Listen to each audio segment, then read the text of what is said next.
kami tidak memproses atau berjalan di tempat kasus ini, tidak, saya jamin rekan-rekan. Ya, makanya dari itu bahwa publikasi terhadap masyarakat itu penting sekali, terutama ini kasus tindak pidana korupsi, Pak. Terutama ini kasus tindak pidana korupsi untuk menjaga trust, kepercayaan di tengah-tengah masyarakat, Pak. Karena kepolisian ini adalah salah satu elemen penegakan hukum di negara kita. Kalau misalkan hari ini masyarakat sudah tidak bisa mengakses informasi secara langsung dari Kapolres dan dari Polres kepada Tasikmalaya, masyarakat harus percaya kepada siapa?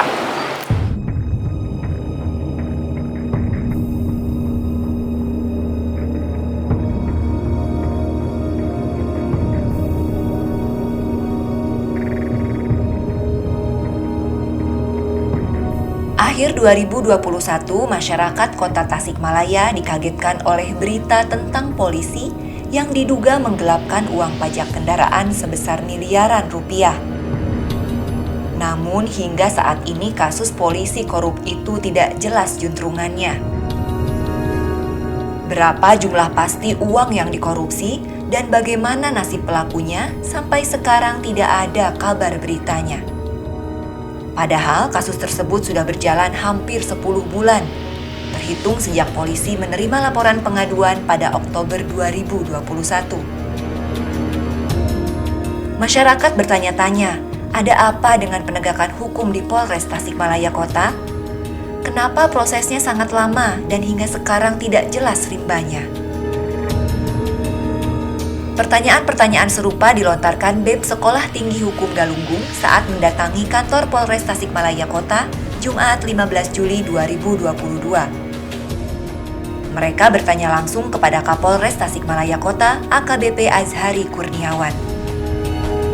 Ketua BEM STHG Milki Muhammad Sidik mengatakan kedatangannya ke Mapolres Tasikmalaya Kota untuk menuntut transparansi penanganan dugaan korupsi di kantor Samsat yang dilakukan polisi anggota Polres Tasikmalaya Kota.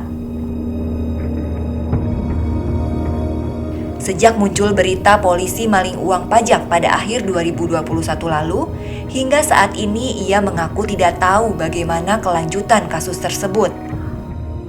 Mahasiswa menilai Kapolres bekerja lamban dalam mengusut dugaan korupsi yang dilakukan anggotanya. Kita memandang bahwa kepolisian, Kapolres dalam hal ini Kapolres Tasikmalaya Kota itu lambat dalam menangani kasus dugaan tindak pidana korupsi ini. Yang dijadikan parameter oleh kita yaitu tadi kita sampaikan yaitu di dalam Perkap nomor 12 tahun 2009 tentang pengendalian perkara pidana di lingkungan Polri bahwa maksimal itu 120 hari atau 4 bulan. Kapolres Tasikmalaya Kota AKBP Azhari Kurniawan membantah jika pihaknya bekerja lamban dalam kasus tersebut. Ia menjelaskan polisi menerima laporan pengaduan perkara itu pada 11 Oktober 2021, kemudian melakukan penyelidikan. Pada 30 Desember 2021, pihaknya melakukan gelar perkara dan menaikkan status ke penyidikan. Selanjutnya, pada Januari 2022, polisi mengirimkan SPDP atau surat pemberitahuan dimulainya penyidikan ke Kejaksaan, termasuk mengirimkan tembusan ke Polda, Mabes Polri, dan KPK.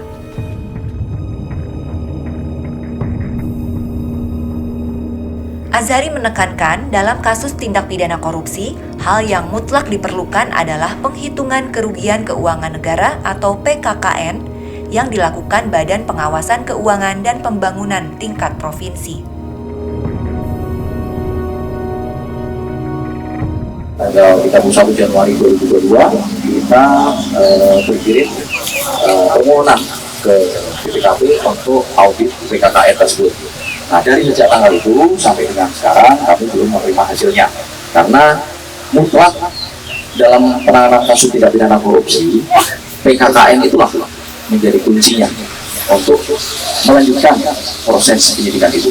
Jadi kami mohon doa restu dari rekan-rekan mahasiswa untuk ikut serta mengawal kasus ini sehingga prosesnya bisa berjalan dengan baik. Dalam kesempatan itu, mahasiswa menyodorkan nota kesepahaman yang salah satu isinya meminta polisi melakukan publikasi dari setiap tahapan penanganan kasus dugaan korupsi tersebut. Namun, Kapolres Tasikmalaya Kota enggan menandatangani nota kesepahaman itu, lantaran harus dilakukan pembahasan dan perumusan terlebih dahulu sebelum ditandatangani kedua belah pihak.